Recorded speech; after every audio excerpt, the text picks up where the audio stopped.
ဒီနေ့မှာကွန်ပျူတာပေါ်ပါတော့အောင်ဆက်ချင်းကြမှာဖြစ်ပါတယ်ပထမဆုံး window အောင်နှိပ်မယ်အဲ့ဒီကနေ temporary file ကိုအရင်ဖြစ်မယ် dmp အဲ့ဒါခေါ်ပါဒါပြီးတော့ control a delete စကက်ကိုပဲနှိပ်လိုက်ပါမယ်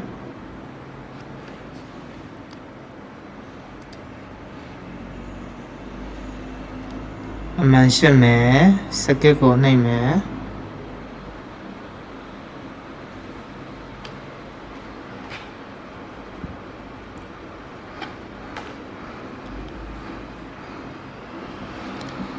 နောက်တစ်ခုသွားမယ် window r dmp အဲ့ဒါခေါ်မယ် control a delete ဒါပြန်နဲ့စကက်ကိုနှိပ်မယ်အမှန်ရှင်းမယ်စကက်ကိုနှိပ်မယ်နောက်တစ်ခုသွားမယ်နောက်တစ်ခုက recnd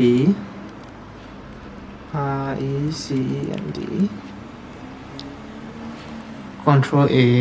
delete နောက်တစ်ခုက window r prefedch control a delete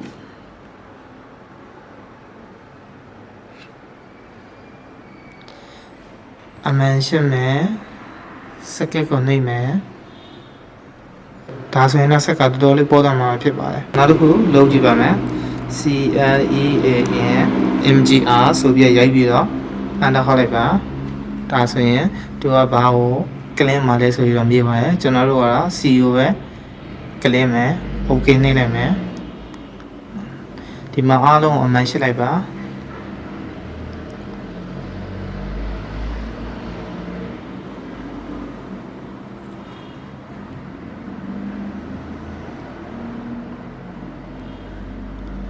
ဒါပြော clean as system file ဆိုတာလေးကိုနှိပ်လိုက်ပါဒီမှာ cu ပဲပြန်ထားလိုက်ပါ okay ခဏဆောင်မယ်နော်ဒီမှာလည်းလည်းပဲအမှန်အားလုံးအမှန်ရှင်းပြလိုက်ပါ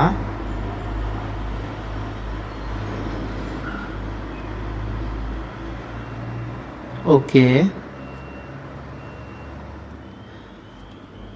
delete file ကိုနှိပ်ပြလိုက်ပါ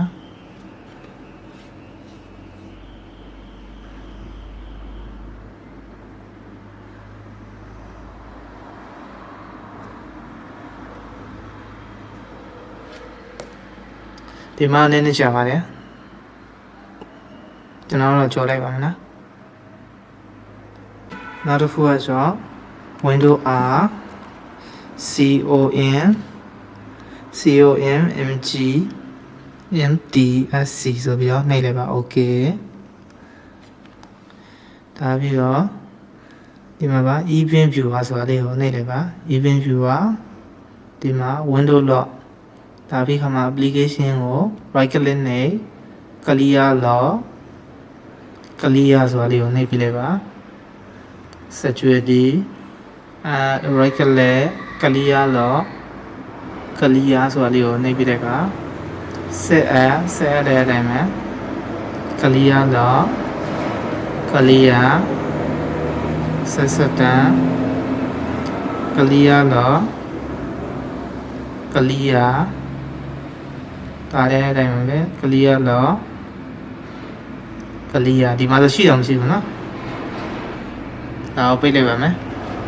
ဒါဆိုရင်လည်းကျွန်တော်တို့စက်ကအထိုက်အလျောက်ပေါ်ပါတော့မှာဖြစ်ပါတယ်အားလုံးအဆင်ပြေကြမယ်လို့ပြောနေပါတယ်ဗီဒီယိုလေးကိုအဆုံးထိကြည့်ပြီးတဲ့တင်ကိုလည်းကျေးဇူးတင်ပါတယ်နောက်ဗီဒီယိုမှာပြန်လည်ကြည့်ကြပါမယ်